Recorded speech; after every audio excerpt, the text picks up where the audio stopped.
ताज बेगम। आपको सुनकर के आश्चर्य भी हो सकता है, आनंद भी आ सकता है।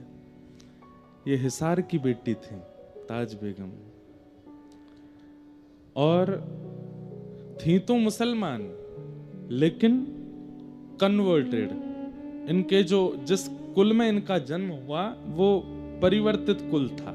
पहले हिंदू थे, बाद में ये मुगल जब आए ना, वैसे मेरी बात पर हो सकता है कि लोग बाग डिबेट करने लगे या कुछ भी उल्टा सीधा बोले, लेकिन कोई हमें भय नहीं। भारत में लगभग जितने मुसलमान हैं वो सब पहले हिंदू ही थे। लगभग जितने भी हैं उन सबका परिवर्तन कराया गया। उनके पूर्वज निकाले जाएं तो वो हिंदू ही निकलेंगे। कोई डर से किए गए, कोई लोभ से कराए गए, ऐसे जानबूझ करके कई लोगों को परिवर्तित किया गया।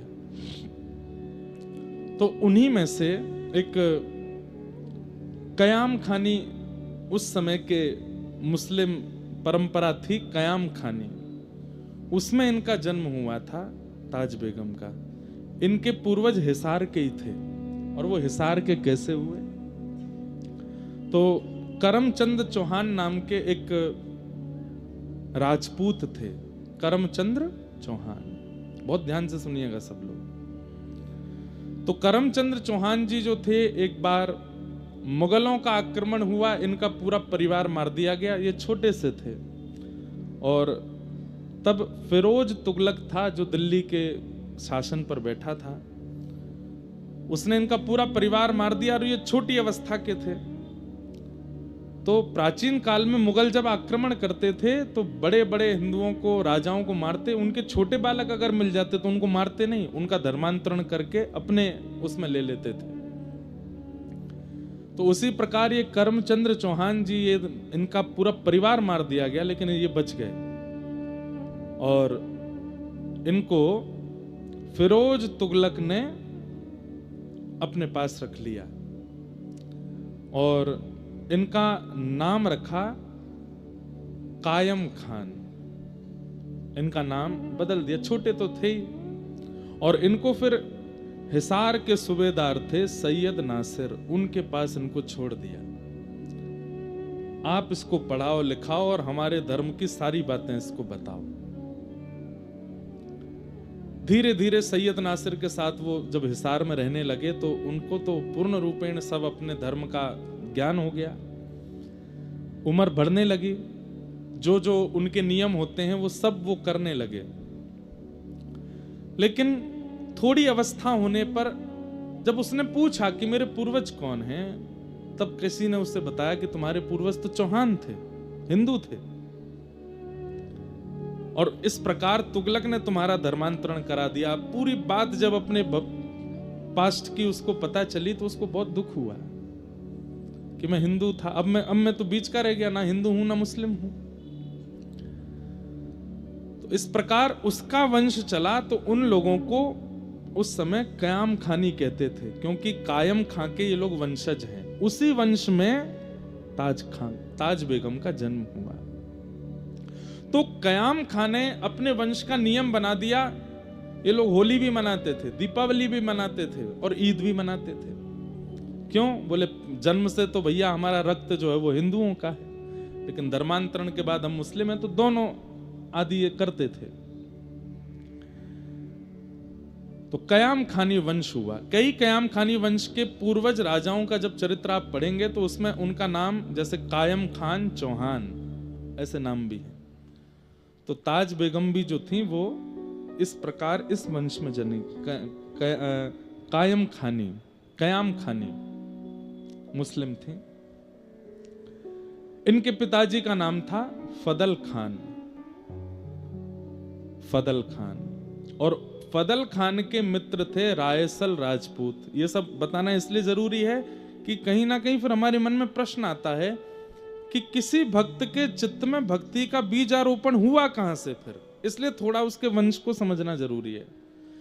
तो कयाम खानी वंश में फादल खान हुए, उनकी बेटी थी ताज बेगम। फादल खान के एक राजपूत मित्र थे, उनका नाम था रायसल राजपूत। और रायसल राजपूत जो थे ये मधु पंडित जी के शिष्य थे, जिन्होंने वृंदावन में श्री गोपीनाथ जी को प्रकट किया। गोपी ग्वाल सब ही और धारे, प्यारो गोपीनाथ मधु पंडित जिन कंठ लगायो, है रही जय जयकार, वृंदावन प्यारो वृंदावन। तो श्री वृंदावन के सप्त निधियों में जो तीसरे ठाकुर हैं श्री गोपीनाथ जी, उनको जिन्होंने प्रकट किया श्री मधु पंडित, वो रायसल राजपूत राजा के गुरु जी थे। तो उस नाते से फदल खां जो था वो मधु पंडित जी को भी मिला और गोपीनाथ जी के उसने दर्शन किए। गोपीनाथ जी का जब वो दर्शन करने आया, तब उनकी पुत्री यानी कि ताज बेगम बहुत छोटी सी थी, और श्री गोपीनाथ जी की मधुर झांकी जब ताज बेगम ने पहली बार देखी, पिता के साथ आई थी। कुछ जलने की सी दुर्गंध आ रही है आसपास से। कोई तार वार तो नहीं जल रहा है? अच्छा,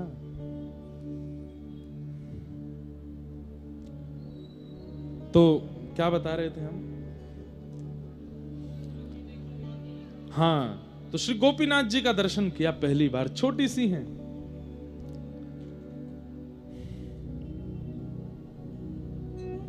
तो बड़ी असहनीय दुर्गंध है, क्या है? कुछ जल रहा है क्या आसपास पीछे?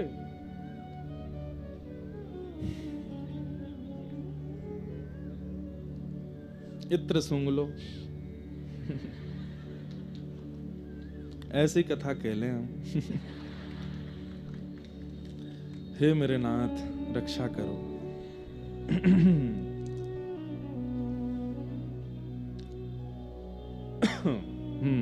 क्या बता रहा था मैं? हाँ, बहुत ज्यादा खान खान चर्चा हो गई ना।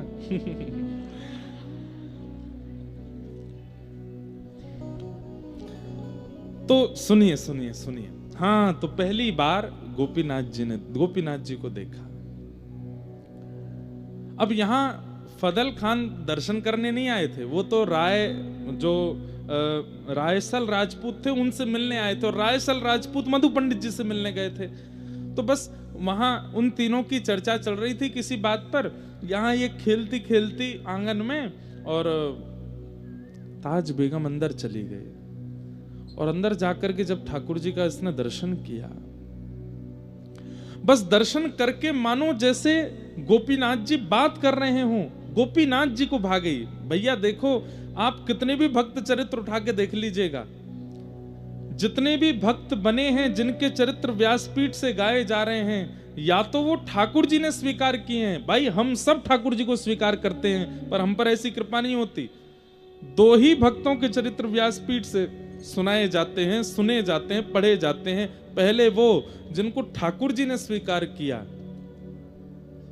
दूसरे वो जिनको गुरुदेव ने स्वीकार किया।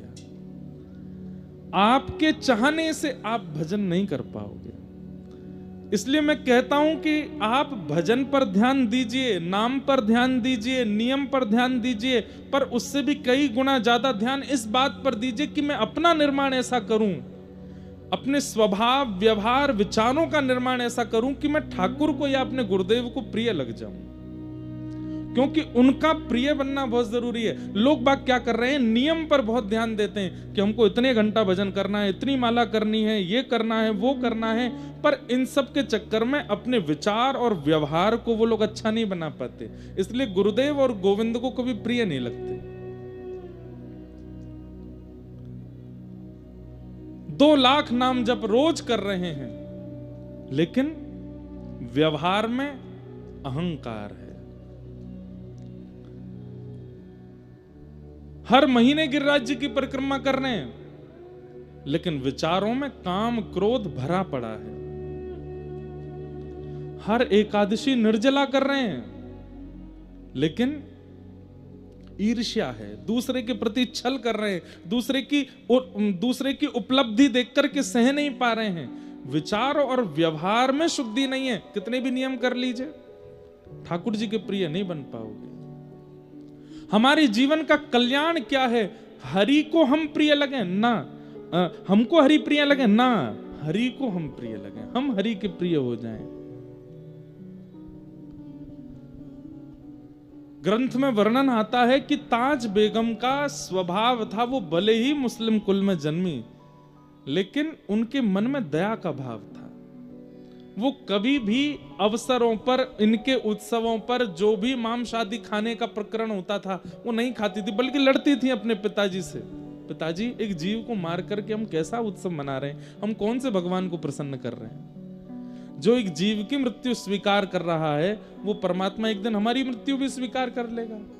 ऐसे परमात्मा को हम कैसे भजन कर सकते हैं? पिताजी इस बात से बहुत लड़ती थी अपने घर में, दया की भावना थी, इसलिए गोपीनाथ जी को भागे। छोटी सी ताज बेगम मंदिर में प्रवेश कर गई। यहां बाहर बैठे मधु पंडित जी को अचानक से पता चला, उस समय किसी का भी मंदिर में गैर हिंदुओं का प्रवेश वर्जित था। क्यों? क्योंकि रूप बदल करके भीतर मंदिरों में जाते थे गैर मुस्लिम, और मंदिर में प्रवेश करके गर्भगृह में मांस के टुकड़े फेंके आते थे, अपवित्र करे आते थे। और एक बात और बताऊं, हमारे यहां अपरस का नियम ज्यादा नहीं था, सबको मंदिर में जाने का अवसर मिलता था, और सबको ठाकुर जी की कम से कम दहली तक प्रणाम करने का अवसर मिलता था। लोग ही कितने जाते थे? दिन भर में 40 लोग चले जाएं, 20 लोग चले जाएं, बहुत बड़ी बात। सबको ठाकुर जी की दहली तक, कहीं कहीं तो ठाकुर जी के चरण छूने तक का अधिकार था। मुगलों के बाद जब अपवित्रता इन्होंने फैलानी प्रारंभ की, तब अपरस की स्थिति, सबको नीचे ही रुकना है, ऊपर कोई नहीं आएगा, पुजारी जी को कोई नहीं छुएगा, ऊपर कोई नहीं, ये सब नियम बन गए। मधु पंडित जी ने जैसे ही देखा कि ये फादल खान की बेटी भीतर घुस गई, उन्होंने तुरंत रायसल राजपूत से कहा, ये गलत है, लेके आओ। बस यहां मानो जैसे वो धीरे धीरे जा रही थी, गोपीनाथ जी उसको इशारा करके अपनी ओर बुला रहे थे, ताज बेगम जा रही थी, इतने में ही रायसल आए और हाथ पकड़ के बाहर ले आए। वो कहती रही कि वो मुझसे कुछ कह रहे थे, वहां कोई है अंदर, लेकिन किसी ने उनकी नहीं सुनी, ले गए। ये प्रथम बार मिलन हुआ ताज बेगम का ठाकुर जी से, बस एक अनुभूति जैसी हुई। उसके बाद धीरे धीरे ताज बेगम बड़ी हुई, मदरसों में जाके पढ़ती थी, अपने धर्म के ही सब चीजें वो सीखने लगी, करने लगी, धीरे धीरे सब उनका हुआ, बड़ी हुई। एक बार फादल खान को अकबर ने दिल्ली बुलाया, और फादल खान अपनी पुत्री ताज बेगम को लेकर के गए।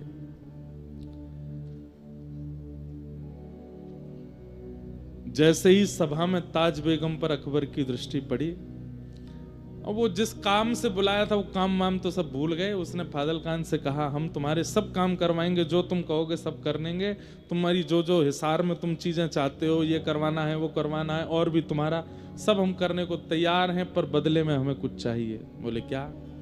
तुम्हारी पुत्री को हम अपनी बेगम बनाना चाहते हैं। फादल खान सुन करके बहुत चक्का रह गया, बोले कि महाराज आप मेरी पुत्री से विवाह करेंगे? बोले हाँ। उसके लिए तो मानो जैसे परमात्मा प्रकट होके बोल रहे हो कि अपनी पुत्री मुझे दे दो, अकबर कह रहा है। फादल खान बोले कि मौलवी से दिन निकलवाने की भी जरूरत नहीं महाराज, जिस दिन आप कहो तब ब्याह कर दूंगा। और बादशाह अकबर ने ताज बेगम के साथ विवाह किया। सुंदर तो वो बहुत थी, और बादशाह लोग यही देखते थे, इसके अलावा उनका कोई, उनकी तो अनेक पत्नियां होती थी। ताज बेगम के साथ विवाह कर लिया,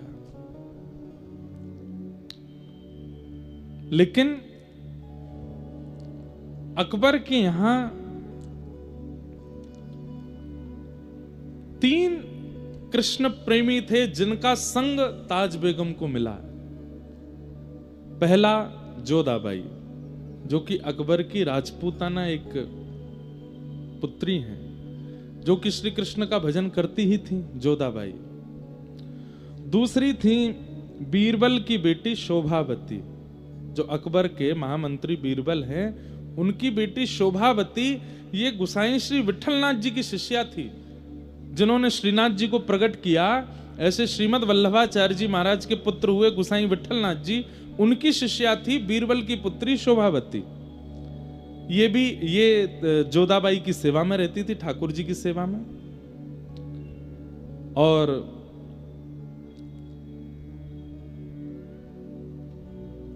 तीसरी हुई वृंदावन दास जी, एक थे, उनकी बेटी लीलावती। ये 3 अकबर के महल में कृष्ण भक्ता थीं, और ये पूरे महल के सब कार्यों से बस छुप छुपा करके एकांत में तीनों इकट्ठी होती थीं। और यहां शोभावती गोसाई जी से जो कथा सुन के आती थी, वो जोधाबाई को और लीलावती को बैठ करके सुनाती थी। एक दिन एक कोने में बैठ करके कथा चल रही थी, और शोभावती कथा सुना रही थी वृंदावन उद्धव प्रसंग। श्री उद्धव जी वृंदावन गए हैं, व्रज गोपियों की सुध लेने के लिए वृंदावन गए हैं। और बस वही प्रसंग कहते कहते नंद बाबा की स्थिति, यशोदा मैया की स्थिति, गोपियों की स्थिति, सखाओं की स्थिति, वृंदावन की स्थिति, यमुना जी की स्थिति कहते कहते श्री किशोरी जी की स्थिति जब कहने लगे, जोधाबाई और लीलावती तो मानो जैसे रो रो करके बेहाल हो रही थी। और उसी समय ताज बेगम नई नई आई है, महल देख रही थी, पूरा घूम रही थी, एक एक कोने देख रही थी। ताज बेगम वहां पहुंच जाती है, और वहां पहुंच करके चुपके से देखती है कि ये सब रुदन क्यों कर रहे हैं, इनके रुदन का कारण क्या है।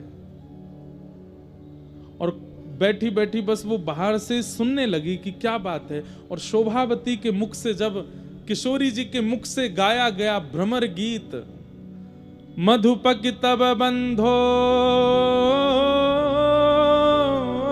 मास्पशांग्रिम सपत्न्या कुछ विलुलित माला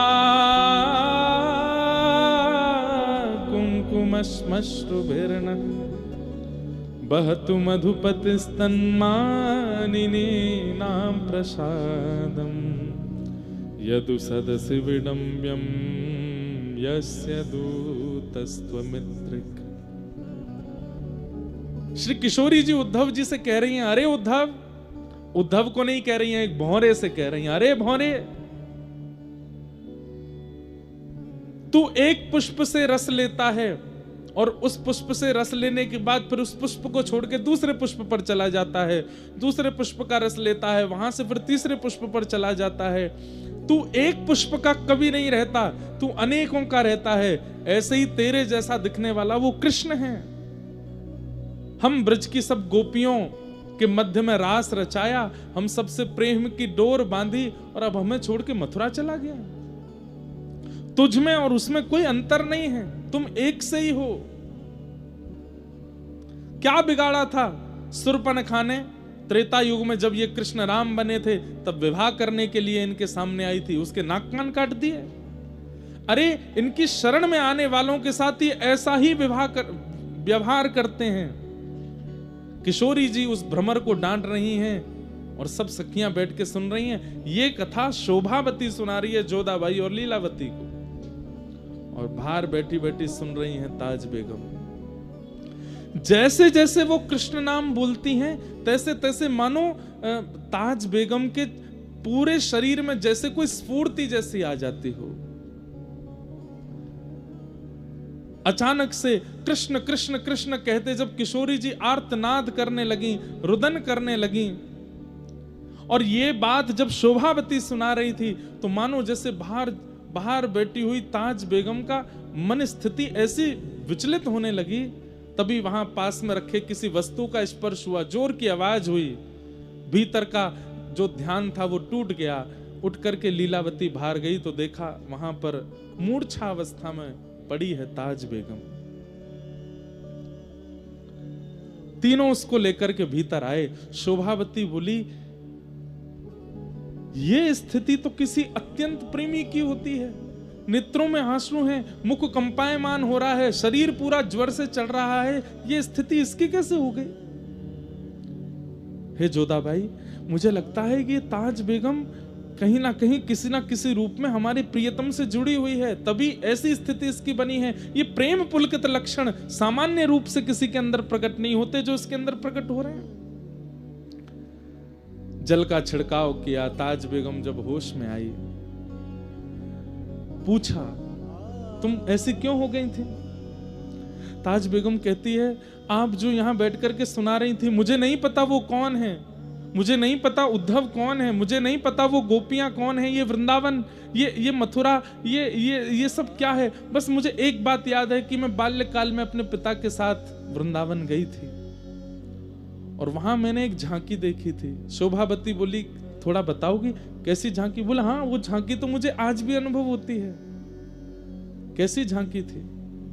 बोले, सिर पर मुकुट धारण था, कमल जैसे सुंदर नेत्र थे, मधुर मुस्कान थी, ऐसे भुजा में वंशी धारण की हुई थी, पीतांबरी पहनी हुई थी और पैर कुछ टेढ़े से धारण कर रखे थे, सीधे नहीं खड़े थे वो, और मुझे अपनी ओर इशारा कर रहे थे।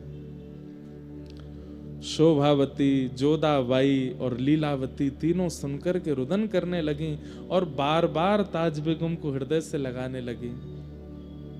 अरे तुम तो चुनी हुई हो, तुम तो पहले ही स्वीकार कर ली गई हो।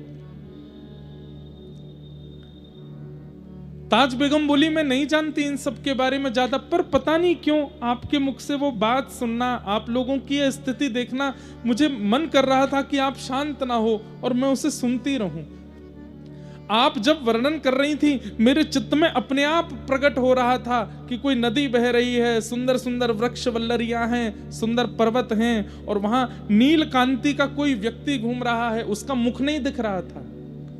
ये सारे अनुभव होना सामान्य बात नहीं थी एक जोधाबाई के लिए, जो मदरसों में पढ़ी है, जिसने पूर्ण रूपेण संपूर्ण मुस्लिम भावों को अपने जीवन में रखा है। वो कैसे अनुभव कर सकती है इन बातों का? ठाकुर जी ने चुना है उसे। अब तो 3 से 4 हो गई और शोभावती, लीलावती, जोधाबाई जब जब कीर्तन भजन करती हैं, ताज बेगम बैठ करके सुनती और सुन के खूब रोती। लेकिन ताज बेगम अकबर को इतनी प्रिय थी, वो ज्यादा देर अपने से दूर उसको रहने नहीं देते थे, और ये घूम घूम करके आती और बस इनसे योजना बनवाती कि कैसे भी मुझे उनसे दूर लाओ। जोधाबाई के ठाकुर जी का उत्सव होता, ताज बेगम खूब उसमें आनंद करती। यही कथाओं की श्रृंखला चलती गई और चलते चलते कुछ समय वर्ष निकल गया। आज ताज बेगम शोभावती से कहती है, मुझे ऐसा क्यों लगता है कि मैं एक जगह रुक गई हूं, उससे आगे नहीं बढ़ पा रही हूं। मैं एक स्थान पर ही, एक भाव में ही हूं, उससे ऊपर मेरे भाव जा नहीं पा रहे हैं। आप नित्य कथा सुनाती हैं, पर मेरी स्थिति एक ही जगह, मानो जैसे मैं कहीं फंस गई हूं। उससे आगे बढ़ने का, इस पथ पर और आगे जाने का, जिस प्रियतम की आप चर्चा सुनाती हैं, उनसे और मिलने का और क्या उपाय हो सकता है?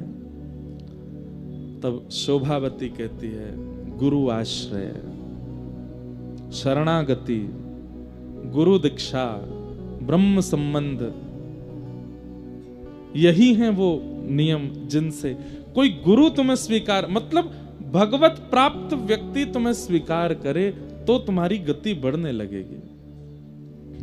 ताज बेगम बोली, मुझे गुरु कैसे मिलेंगे? बोले, मेरे गुरुदेव गुसाई श्री विठलनाथ जी हैं, तुम चाहो तो उनसे दीक्षा ले लो। बोले, कैसे लूंगी मैं?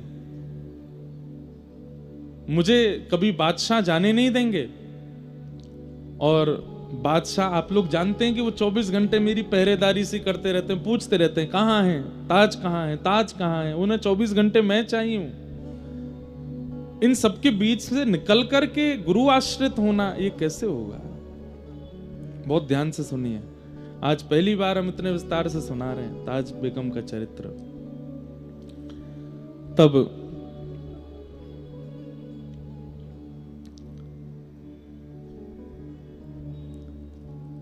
लीलावती, शोभावती ने कहा, पत्र लिखो और पत्र में गुरुदेव से ही पूछो कि इसका समाधान कैसे हो। तब ताज बेगम ने एक पत्र लिखा और पत्र लिख करके गोसाई श्री विट्ठलनाथ जी को भेजा। उस पत्र में लिखा कि मैं ऐसे ऐसे, ताज बेगम मेरा नाम है, मैं अकबर की पत्नी हूं, मेरे लिए बहुत दुष्कर है कृष्ण भक्ति करना, पर मैं फिर भी करती हूं, मुझे क्या क्या अनुभव होते हैं वो सब लिखा। अंत में कहा, गुरुदेव मैं बस आपकी दीक्षा ग्रहण करना चाहती हूं, उसके लिए मुझे मेरे पति को अपने वश में करना है, उनको वश में करने के लिए कोई टोना टोटका बताओ।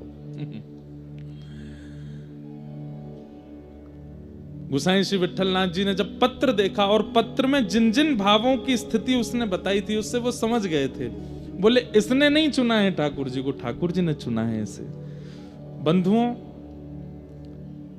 महीने 2 महीने में अधिकतर वृंदावन के स्वप्न आना, बार बार यमुना जी का दर्शन होना, बार बार वृंदावन रज की स्मृति होना, बार बार ब्रजवासी और ब्रज के रसिक संतों का स्वप्न में आना, अनायास ही बिना किसी प्रयोजन किसी प्रयास के व्रज से कोई सामग्री घर आ जाना। और जब जब आप अपना फोन भी देखो या कुछ भी, मतलब ये कोई कोइंसिडेंस जैसा हो कि जब जब आप कुछ भी आधुनिक यंत्र भी खोलते हैं तो कोई व्रज की चर्चा या व्रज का भाव ही सुनाई देता है। और इसमें सबसे विशेष है कि स्वप्नावस्था, आपकी निद्रा अवस्था में व्रज बार बार आपके चित्त में आता है, तो कहीं ना कहीं गुरु या गोविंद के द्वारा आप स्वीकार किए जा चुके हो, ये उसका प्रमाण है। ताली तो आपने ऐसे बजाई जैसे सबको स्वप्न आता है वृंदावन का, नहीं। महीने में 1 बार आ गया, 2 महीने में 2 बार आ गया, ये नहीं, बार बार आता है, बार बार स्मृति होती है वृंदावन की, कुंज गलियों का अनुभव होता है। कभी निधिवन राज का दर्शन, कभी वृंदावन के श्री सेवा कुंज का दर्शन, कभी श्री राधा रमन लाल जी का दर्शन, कभी राधा वल्लभ जी का दर्शन, और नहीं तो वहां के रसिक संतों का दर्शन, वहां के ब्रजवासियों का दर्शन। और वृंदावन भी आज वाला वृंदावन नहीं, या वो वाला वृंदावन नहीं जो आप पहले देख करके आए हो, भीड़ भाड़ है, लोग बाग मार काट मची है दर्शन की, नहीं, एक अलग सी अनुभूति होती है। परम शांत, परम सौम्य, परम शीतल वृंदावन का अनुभव स्वप्न में बार बार होता है, या जिस धाम पर आपकी निष्ठा है वहां का अनुभव होता है। तो गुरु गोविंद के द्वारा आप स्वीकार किए जा चुके हो, बस बताइएगा नहीं किसी को, होने दीजिए, होने दीजिए उस अनुभूति को, बार बार होने दीजिए उस चिंतन को। थोड़ा जागृत अवस्था में नियम बना लीजिए, व्रज रज लगाया कीजिए, थोड़ा नाम जप बढ़ा दीजिए, गुरुदेव के द्वारा प्रदत्त मंत्र बढ़ा दीजिए, ठाकुर जी की सेवा बढ़ा दीजिए, बीच बीच में वृंदावन, ये सब गोपनीय रूप से करना है, बताइए मत, होने दीजिए उस अनुभव को। एक दिन वही अनुभव एक ऐसी स्थिति पर ले जाएगा जिस स्थिति की प्राप्ति के लिए तरसते हैं वैष्णव जन। बस एक चीज का ध्यान रखना है, रस बतावे से रस घटे, बताना नहीं है। अभी अयोध्या जी में था मैं, ये तो मैं अपना अनुभव भी बताऊंगा। तो अयोध्या जी में कनक बिहारी जी हैं, जैसे हमारे वृंदावन के लीला बिहारी हैं, ऐसे अयोध्या के कनक बिहारिणी बिहारी बड़ी लीला करते हैं। तो वहां के पुजारी जी बहुत प्रेम करते हैं मुझसे, मुझे मिले। मतलब आप ये सोच लीजिए, रामानंदी संप्रदाय के जितने भी शीर्ष संत हैं, आप मलुकपीठ वाले महाराज जी के आगे कनक बिहारी जी का नाम ले दीजिए, उनके नेत्र सजल हो जाते हैं। रामानंदी संतों के आगे अयोध्या के श्री कनक बिहारी जी का केवल स्मरण कर कह दीजिए वहां से प्रसाद लाएं, वो झूम उठते हैं। वहां के पुजारी जी अभी बैठे थे, तो मैंने उनसे पूछा, मैंने कहा महाराज जी, श्री राघव जी का अनुभव तो होता है, क्योंकि प्रेम रामायण में और भी कई जगह पर कनक बिहारी जी की बड़ी लीलाएं हैं। ये वही कनक बिहारी जी हैं जिनको श्री कृष्ण ने द्वापर युग में अयोध्या आके अपने हाथ से स्थापित किया। और एक बात सुनाऊं, कितनी मधुर बात है। भगवान रुक्मणी जी की जिद थी कि मुझे अयोध्या दर्शन करना है, तो भगवान रुक्मणी जी को लेकर अयोध्या गए। और जब अयोध्या गए तो अयोध्या में जाकर के प्रभु श्री कृष्ण ने जब राम विग्रह का दर्शन किया, अपने राम स्वरूप का दर्शन किया, तो श्री कृष्ण के नेत्र सजल हो गए। रुक्मणी जी बोली, आप इतने भावुक क्यों हो गए? तो ठाकुर जी क्या कहते हैं, त्रिलोकीनाथ भगवान अति सुंदर, जिनके लिए भागवत कहती है त्रिभुवन कमनम तमाल वर्णम रविकर गौर वरांबर, इतने सुंदर श्री कृष्ण अपने ही राम विग्रह को देख करके रुक्मणी जी से क्या कहते हैं, रुक्मणी सच बताना, मैं द्वापर से ज्यादा त्रेता में सुंदर था ना, मैं त्रेता में ज्यादा सुंदर था ना। रुक्मणी जी कह रही हैं आपकी सुंदरता पर तीनों लोग वारे वारे जाते हैं, आप जिसको देख करके भावुक हो रहे हो निश्चित है कि वो आपसे तनिक सुंदर तो हैं। मतलब राम जी इतने सुंदर थे कि श्री कृष्ण भी उन पर वार रहे हैं, श्री कृष्ण भी उसको देख के मोहित हो रहे हैं, इतने सुंदर थे राघव जी। तो मैंने पुजारी जी से पूछा कि आपको अनुभव तो होता होगा ठाकुर जी का, सेवा में आप 24 घंटे लगे रहते हैं और मैं जितनी बार अयोध्या गया हूं मैंने आपको गर्भगृह में देखा है, अनुभव तो होता होगा। तो उनके नेत्र सजल हो गए और वो क्या कहते हैं, कुछ साल पहले अनुभव होने बंद हो गए। मैंने कहा क्यों? बोले क्योंकि मैंने सारे अनुभव दुनिया को बता दिए। मेरे को जितनी अनुभूतियां होती थी सियाजू की, श्री राघव जी की, बहुत अनुभूतियां होती थी, अब तो मुझे डर लगता है बताने में। क्यों? सालों हो गए, मैं रोने लगता हूं कभी कभी कि हे राघव जी क्या अपराध हो गया, आप क्यों अनुभव नहीं कराते? तब बोले स्वप्न में एक दिन आवाज जैसी आई कि अनुभव तो कराना चाहते हैं पर तुम प्रचार कर देते हो। ठाकुर जी को आपकी अनुभूति का प्रचार उनको अच्छा नहीं लगता, वो चाहते हैं कि आपके साथ कोई लीला करें, पर आपका जब देखते हैं कि आप सब जगह बता देते हो कि क्या अनुभव स्वप्न में हुआ, क्या अनुभव वहां हुआ, वृंदावन गए तो क्या हुआ, बरसाना गए तो क्या हुआ, संतों को बताने दीजिए, कथावाचकों को बताने दीजिए, आप मत बताइए, वो उससे रस घटेगा, अनुभूति होनी बंद होगी। तो जब पत्र में लिख करके गुसाई जी से पूछा कि ये मेरी स्थिति है, अंत में लिखा कोई टोना टोटका बताइए जिससे मेरे पति मेरे वश में हो जाएं और ये मुझे आपके शरणागति लेने की आज्ञा दे दें। तो हंस करके एक ताम्र पत्र पर कुछ लिखा और उसको एक ताबीज में डाल करके काले कपड़े से बांध करके और गुसाई विठलनाथ जी ने भिजवा दिया अकबर के पास। ताज खां के हाथ जब वो पड़ा तो बोले कि ये ताबीज भेजा है गुसाई जी ने और लिख दिया था कि इसको अपने पति के गले में बांध दो। ताज खां से प्रेम तो करता ही था अकबर।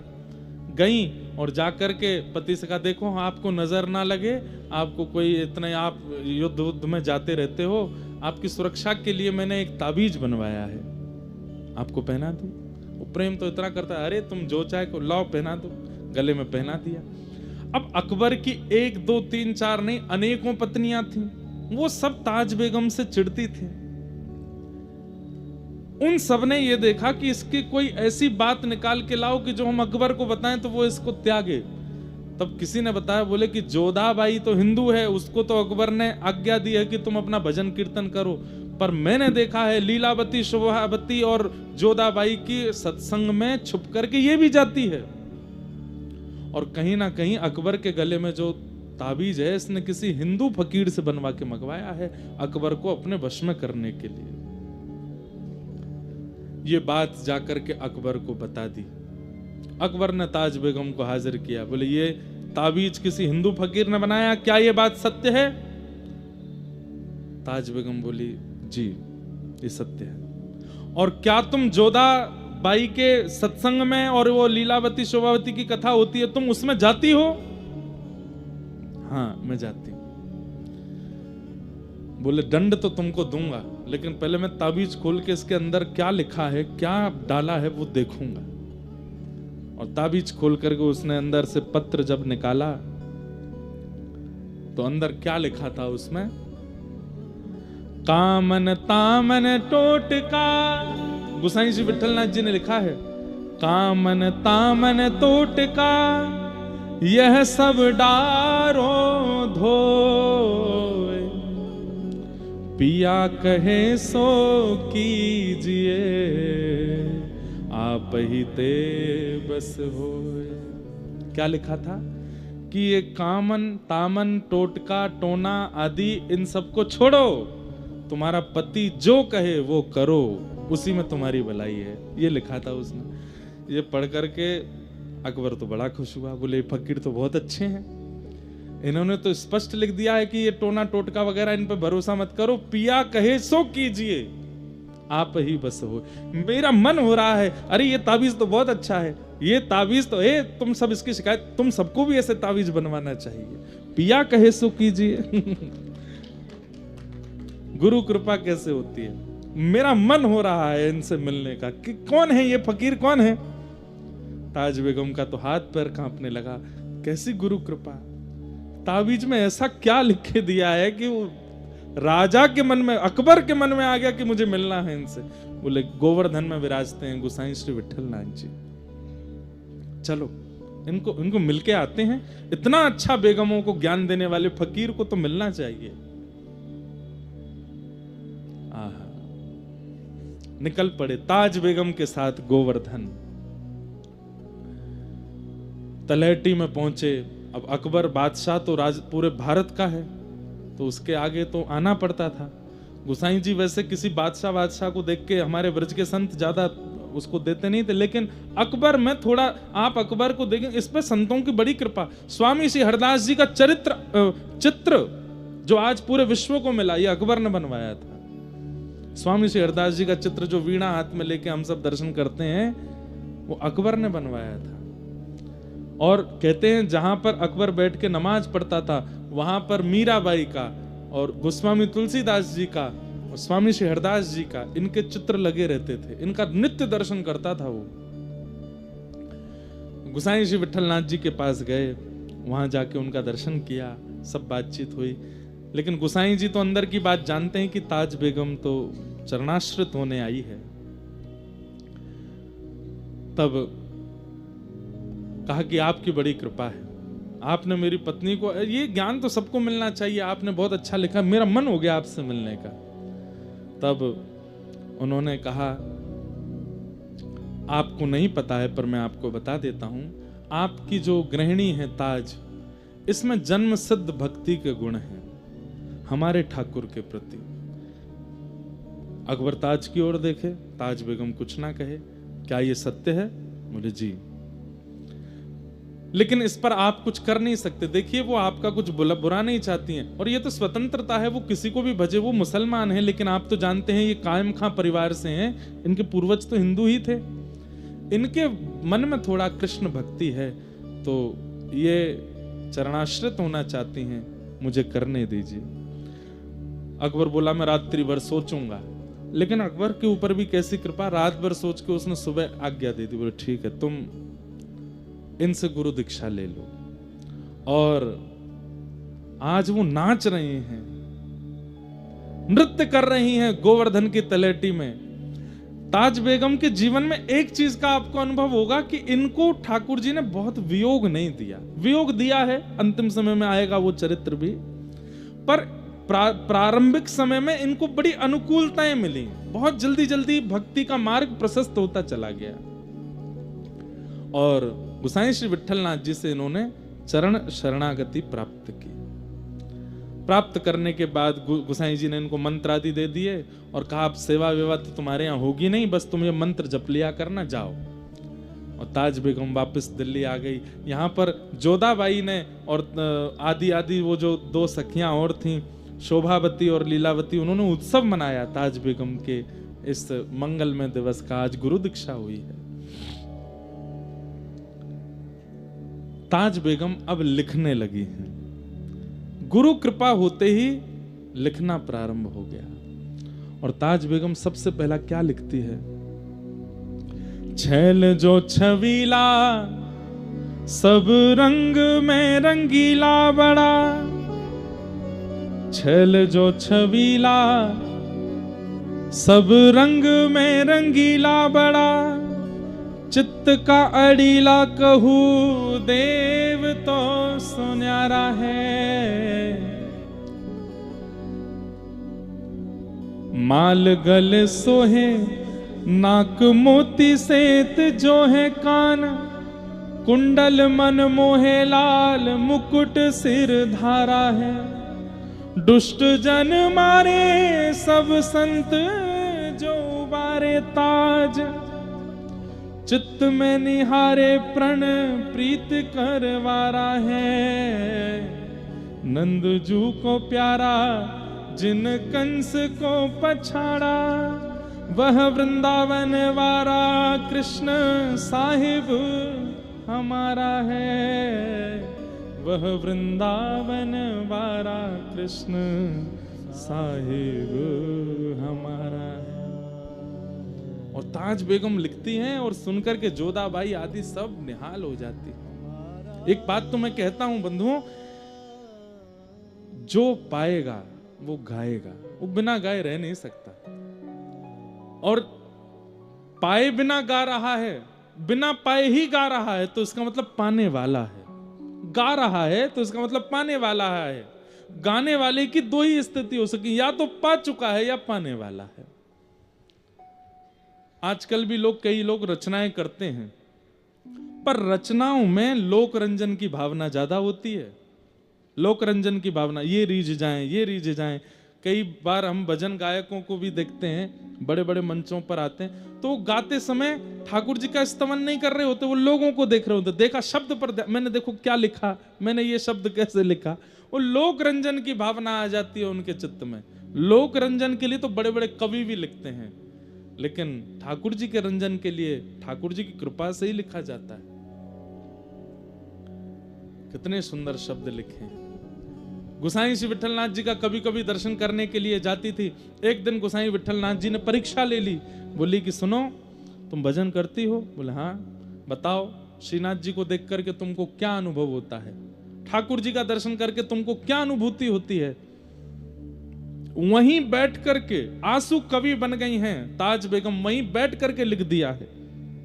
क्या गा रही हैं? ध्रुव से प्रहलाद, गजग्राह से अहिल्या देखी, शोर और गीधियों विभीषण जिन तारे हैं। पापी अजामिल सुर हरि रैदास कहूं, नानक मलूक ताज तुलसी के प्यारे हैं। धनी नाम देव दादू सदना कसाई जान, गणिका कबीर मीरा सेन उर्धारे हैं। जगत को जीवन जहान बीच नाम सुनो, राधा के वल्लभ कृष्ण वल्लभ हमारे हैं। राधा के वल्लभ कृष्ण वल्लभ हमारे। हे नाथ, हे गुरुदेव, मुझे इनके प्रति वल्लभ की स्थिति होती है। राधा के वल्लभ ये हैं और हमारे वल्लभ कृष्ण हैं। मुझे इनमें ऐसा लगता है कि ये मेरे प्रियतम हैं। अच्छा, एक बात और स्पष्ट कर दूं, गोसाई विठलनाथ जी मंदिर में नहीं ले जाते ताज बेगम को, बाहर मिलते हैं मंदिर से। और ताज बेगम भी साजवाज के साथ आती है। भाई रानी है, लेकिन वह भी इतनी मर्यादा जानती है, कभी नहीं कहती कि मुझे अंदर ले चलो। बाहर ही बैठ के मिलते हैं गोसाई जी उससे। एक खिड़की है, वहां से दर्शन करती है। आज गुरुदेव से कहती है, अब मैं रह नहीं पा रही हूं दिल्ली में, मैं क्या करूं? बार बार मेरे प्राण निकलने को होते हैं। मुझे वृंदावन चाहिए, मुझे व्रज चाहिए, मैं यहां से दूर नहीं रह पाऊंगी। गोसाई जी ने कुछ नियम बताए, बोले इनका पालन किया करो।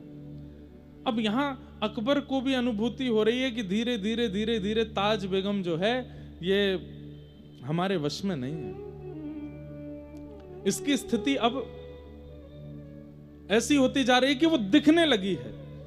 4-5 मौलवियों ने आकर के अकबर से कह दिया, अकबर, हमने महल में सुना है कि एक हिंदुवानी आपकी मुगलानी जो है वो हिंदुवानियों का प्रचार करती है, वहां हमने सुना है विठलनाथ जी से दीक्षा लेके आई है, ऐसा ऐसा कुछ। तो अकबर कहते नहीं नहीं ऐसा कुछ नहीं। बोले अगर ऐसा है तो ये आपकी राजगद्दी के लिए बहुत घातक है। अगर ये बात पूरे भारत के मुसलमानों को पता चलेगी तो आपके प्रति श्रद्धा खत्म हो जाएगी। अकबर को लगने लगा कि जोधाबाई तक तो ठीक है, लेकिन ताज बेगम की खबर अगर बाहर फैल गई कि वो कृष्ण भजन करती है, कथा सुनती है, तो मेरे प्रति अश्रद्धा हो जाएगी। तो एक दिन ताज बेगम से बोलते हैं, देखो तुम बार बार वृंदावन मत जाया करो। ताज बेगम बोली, देखिए मैं वृंदावन के बिना रह नहीं सकती, अब मैं वृंदावन के बिना रह नहीं सकती, अब मुझे जाना है और मैं आपसे प्रार्थना कर रही हूं, मुझे रोकिए मत, नहीं तो मेरा देह रह जाएगा, प्राण निकल जाएंगे। मैं बस आपसे एक ही चीज मांगी, हर महीने मुझे वृंदावन जाने दिया कीजिए, मैं वृंदावन के बिना अब रह नहीं सकती।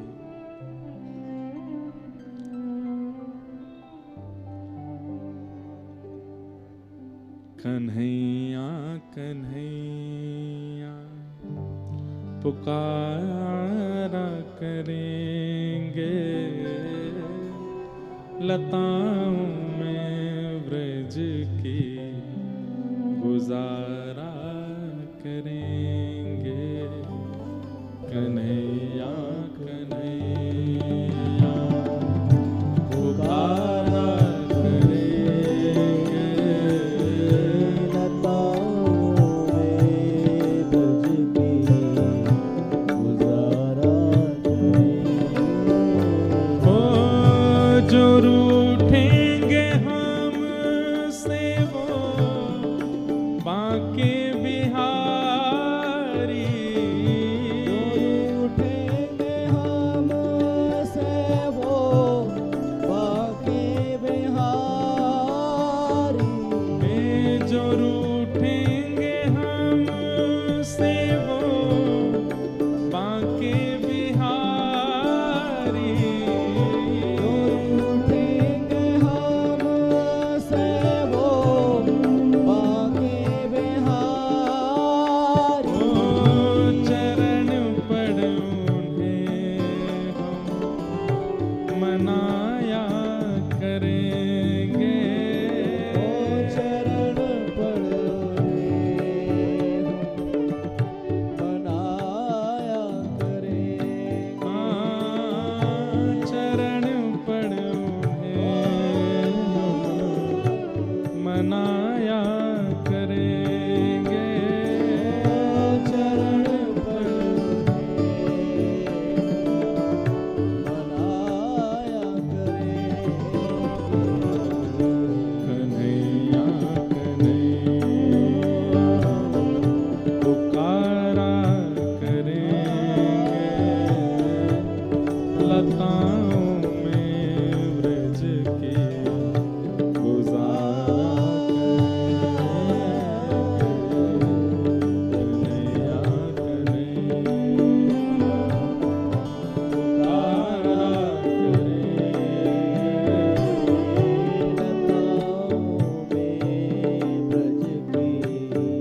श्री वृंदावन धाम की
गुजारा करेंगे कन्हैया कन्हैया गुजारा करेंगे लताओं में ब्रज की गुजारा वृंदावन वृंदावन वृंदावन रहो रे वृंदावन वृंदावन वृंदावन चलो रे वृंदावन की गलियों में राधे राधे कहो रे गलियों में राधे राधे कहो रे हाँ वृंदावन की गलियों में राधे राधे कहो रे वृंदावन की गलियों में राधे राधे कहो रे श्री वृंदावन वृंदावन वृंदावन रहो रे श्री वृंदावन वृंदावन वृंदावन कहो रे हे वृंदावन की गलियों में राधे राधे कहो रे श्री वृंदावन